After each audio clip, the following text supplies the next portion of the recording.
Dilihat dari namanya, body shaming berarti mempermalukan atau mengejek tubuh atau penampilan fisik seseorang. Hal ini biasanya terjadi dalam beberapa cara, misal pada saat membicarakan normal sehari-hari digunakan untuk membuli orang dan seringkali hal itu tidak disadari. Saya memilih untuk membicarakan tentang body shaming karena saya merasa hal ini belum cukup untuk dibicarakan dan masih banyak orang yang tidak menyadari dampak negatifnya. Dari survei yang dilakukan oleh Zap Beauty Index 2021 yang melibatkan 6.460 responden, ditemukan hampir semuanya pernah mengalami body shaming, baik karena bentuk badan besar, kulit berjerawat, pipi yang tembam, warna kulit yang gelap, ataupun badan yang terlalu kurus. Body shaming bisa terjadi di mana saja. Hal ini bisa terjadi di pertemuan sosial, sekolah, tempat kerja, atau bahkan di dalam rumah kita sendiri. Meskipun hal ini sangat sering terjadi, banyak orang masih tidak menyadari dan menutup mata dengan terhadap dampak negatif yang bisa terjadi. Dalam sebuah wawancara dengan responden anonim, kita dapat melihat lebih jauh tentang efek negatif dari body shaming. Interview. Sebagai seorang anak, saya sangat jelek dan gendut. Keluarga dan teman-teman saya terus-menerus mempermalukan dan mengejek saya tentang penampilan dan tubuh saya.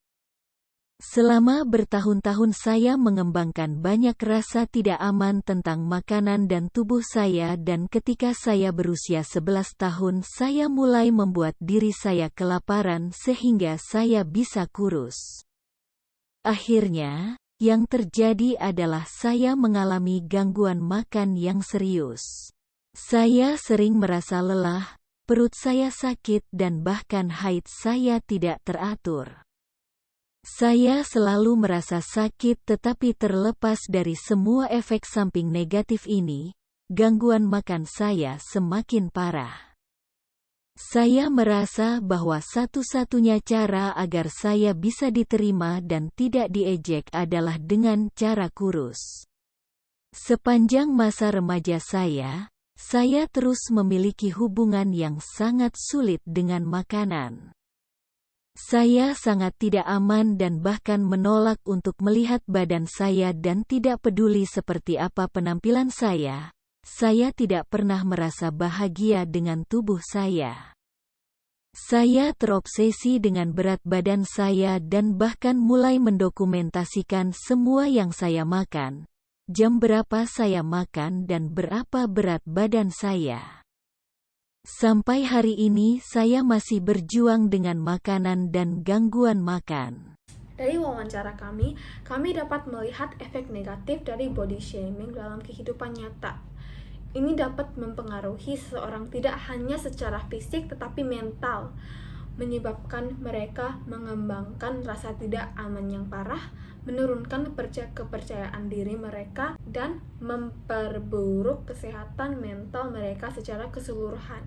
Bersamaan dengan itu, mempermalukan seorang terutama karena berat badan mereka benar-benar dapat mempengaruhi orang. Mereka dapat mengembangkan rasa tidak aman tentang tubuh mereka dan mengembangkan kejiwaan makan seperti anoreksia, binge eating disorder, atau body dysmorphia.